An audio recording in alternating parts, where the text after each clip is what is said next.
Compatriotas, iniciamos todos hoy una etapa nueva de la Argentina. Iniciamos una etapa que sin duda será difícil, porque tenemos todos la enorme responsabilidad de asegurar hoy y para los tiempos la democracia y el respeto por la dignidad del hombre en la tierra argentina.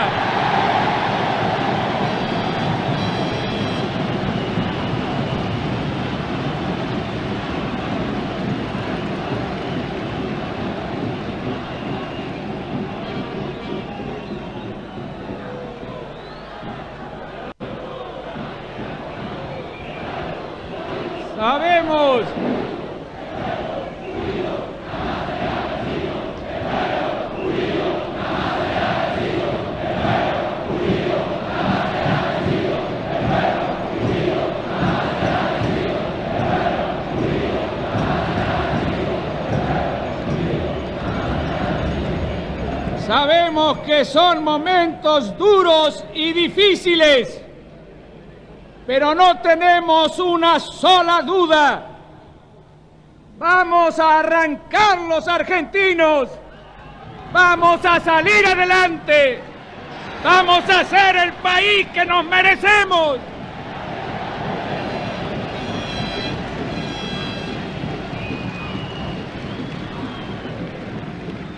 Y lo vamos a poder hacer, no por obra y gracia de gobernantes iluminados, sino por esto que esta plaza está cantando, porque un pueblo unido jamás será vencido.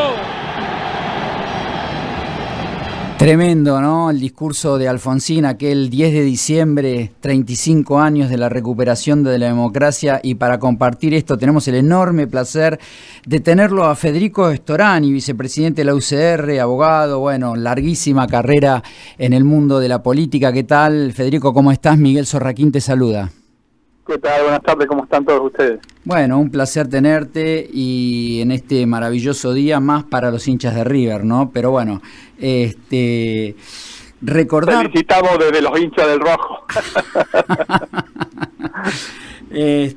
Bueno, y a lo largo de estos 35 años, digamos que la familia Storani, porque tu padre también ha tenido muchísimo que ver con todo este fenómeno, han recorrido sin dejar siempre de estar ahí, ¿no? En esta democracia que hoy parecería estar como metida dentro de signos de interrogación. Bueno, ¿cómo lo recordás vos? ¿Cómo la vivís? Por supuesto que las palabras que ustedes acaban de poner al aire son, a mí me ponen una carga emotiva muy alta, muy fuerte, porque todos nosotros veníamos de una lucha muy dura, intensa y peligrosa contra la dictadura militar, y empezábamos un camino de esperanza de construir una democracia duradera, estable, que no se lograba en la Argentina, que permanentemente había interrupción del orden constitucional, había golpes de Estado, y cada vez con mayor virulencia, con consecuencias gravísimas. Así que yo lo recuerdo con una enorme emoción, pero también con la conciencia que en ese momento teníamos de que teníamos enormes desafíos, ahí Alfonsín mismo lo señala, que iba a ser un camino difícil, y que parte de ellos se han cumplido, y otros no, son asignaturas pendientes, yo diría, del sistema democrático en la Argentina y de la política en general en la Argentina, de la sociedad en general en la Argentina. Mi nombre es Carolina Martínez Barbosa y primero felicitar por los 35 años de democracia que desde su lugar usted ayudó a instalar, digamos, como Alfonsín, el gran instalador de la democracia en la Argentina. Pero yendo al presente, Recién escuchábamos que Alfonsín dijo en un momento que el pueblo unido, como cantaban todos, jamás será vencido. Teniendo en cuenta la grieta que todavía persiste en la sociedad argentina, ¿se puede decir que eso no logró plasmarse? Yo diría que parcialmente. Primero, te quería decir que, bueno, muchísimas gracias, pero es una felicitación compartida en general con el pueblo argentino que supo luchar en aquella época también Nosotros éramos la ahora famosa ya Junta Coordinadora Nacional de la Juventud Radical y estuvimos muy cercanos al doctor Raúl Alfonsín, lo acompañamos antes, durante y hasta sus últimos días en la política, y por supuesto que aún con los errores que pueden haberse cometido, hoy pensamos que a la distancia se lo dimensiona como un estadista que lo fue, echando las bases de una democracia moderna, superando algunas limitaciones terribles, como por ejemplo los condicionamientos vinculados a los derechos humanos, los juicios a las juntas militares, el Tratado de Paz y Amistad con Chile, el cambio de la legislación civil, por ejemplo con la patria potestad compartida, con el divorcio vincular y tantísimas otras cosas. Pero bueno, es como vos señalás con toda razón, Alfonsín procuraba la unidad, y tanto es así que su propio gabinete inicialmente fue conformado con figuras que venían del espectro del arco opositor. Incluso al propio Ítalo Argentino Luder, que había sido su competidor en esa campaña presidencial, le ofreció un lugar, ser miembro de la Corte Suprema de Justicia, teniendo en cuenta la formación jurídica de que Luder tenía. Y además estaba Federico Robledo en su gabinete y otras figuras que provenían también del justicialismo y de otras fuerzas políticas, del socialismo, Alfredo Bravo y tantos otros. Pero yo creo que la grieta o la división entre los argentinos, para hablar con propiedad, es mala, es negativa, porque la política tiene que ser justamente el arte de encontrar acuerdos. ¿Sí? La política es el arte de hacer posible lo necesario. No hay ningún tipo de duda que en ese arte está también la tarea de la mediación, de tratar de eliminar los conflictos, de encontrar los denominadores comunes. Y está clarísimo que si la crisis hoy es muy, muy profunda, la regla número 1 en política es ensanchar la base de sustentación que debemos tener para poder afrontar los problemas que todavía nos aquejan. ¿Y quién tendrá la culpa? ¿El gobierno? ¿La oposición? No, yo creo que hay culpas repartidas o responsabilidades, para no hablar de culpas, responsabilidades compartidas. Y por mi parte creo que hay mecanismos que pueden usarse. Yo públicamente he planteado la necesidad de constituir un Consejo Económico Social. Ya hay proyectos de ley con estado parlamentario de estos proyectos que signifiquen la posibilidad de sentar con un carácter institucional los sectores del trabajo, de la producción, las universidades nacionales, los diferentes credos religiosos, para que vayan alumbrando aquellas políticas de Estado que sean denominadores comunes en las cuales no haya que tener una discusión.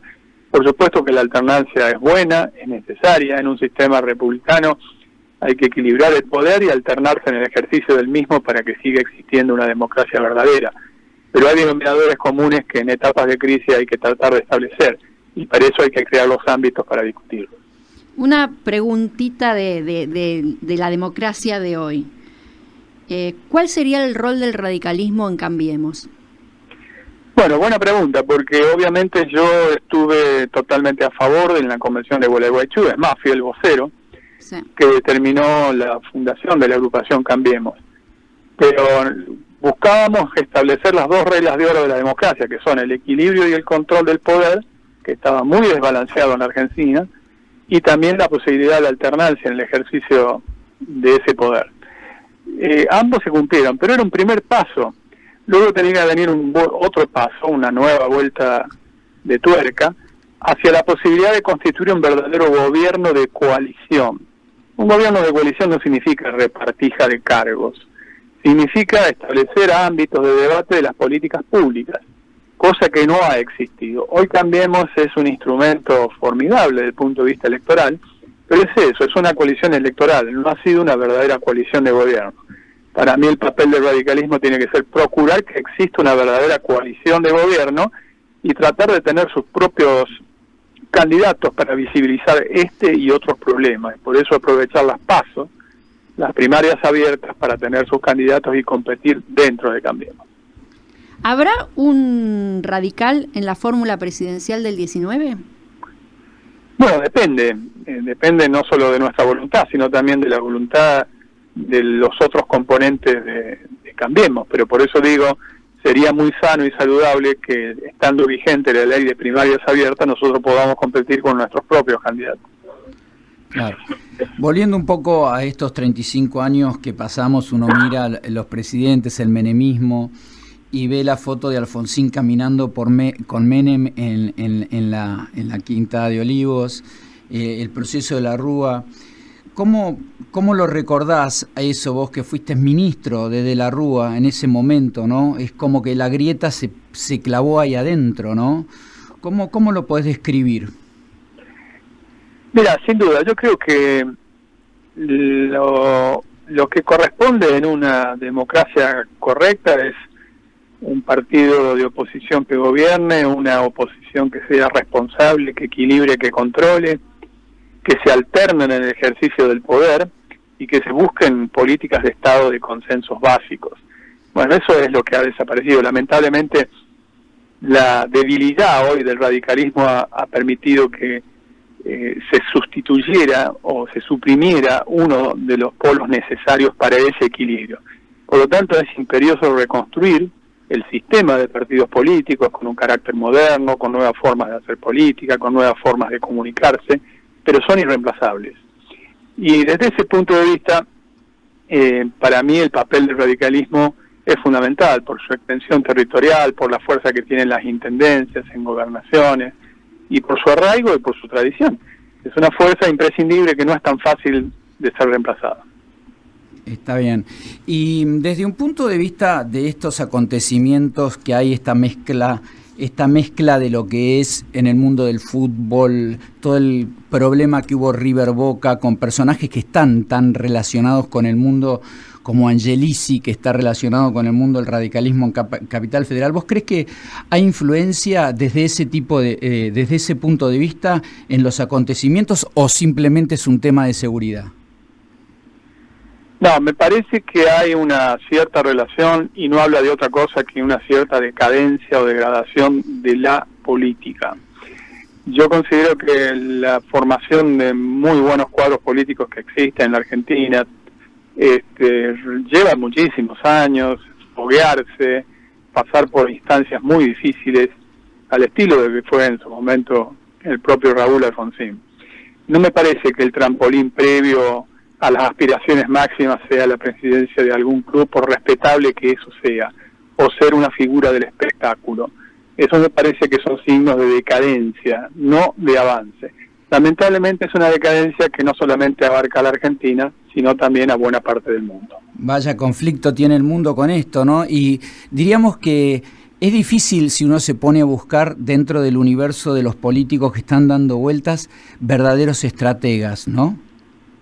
Pero los hay, ¿eh? Yo te aseguro que los hay, con el doble perfil de formación académica y muy fogueado desde el punto de vista también político. Lo que ocurre es que ahora está de moda un poco el tema de que el que es conocido, el que está mucho en la televisión, el que está mucho en los medios de comunicación, también aparece un nuevo sujeto que son las redes sociales como formas de comunicación, y todo eso busca por un atajo que desde mi punto de vista es muy superficial. Así aparecieron personajes como Trump en Estados Unidos, o como, bueno, también las figuras que hoy son xenófobas en Polonia, en Hungría, la situación de el Brexit en el Reino Unido de Gran Bretaña, la degradación de la democracia que también vive España, la situación de crisis que tiene Francia. En fin, no hay muchos espejos, o un Bolsonaro, por ejemplo, en Brasil, para ir a un ejemplo más cercano todavía. Yo creo que hay que recuperar lo otro, que no es simplemente atarse a una cuestión tradicionalista, sino aquello que tenga valores, creencias, ideas, que sean debatidas esos valores, esas creencias, esas ideas, y que haya un nivel de conciencia mayor que el que se alcanza simplemente con la comunicación de un programa de tipo reality. Claro, y ahí está esta cuestión de si vuelve el populismo, no populismo, palabra que habría que poder definirla bien, y algunos empezaron a decir, bueno, parece que lo que volvería es un populismo de derecha, ¿no? O parecería que también habrá populismos de izquierda. ¿Cómo se puede entender eso?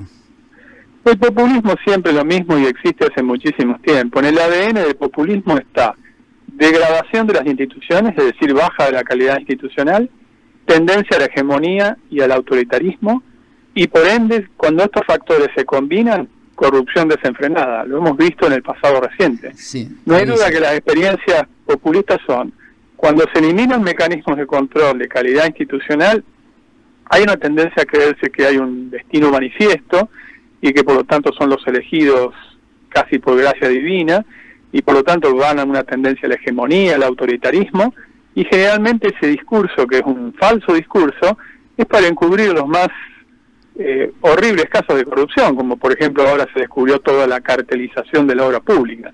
Ese es el ADN populista, y no es ni de izquierda ni de derecha, es simplemente eso: degradación institucional y tendencia al autoritarismo. Lo que hay que anteponerle es una democracia verdadera, muy participativa, haciéndola más remozada, más moderna, que sea capaz de ofrecer una alternativa.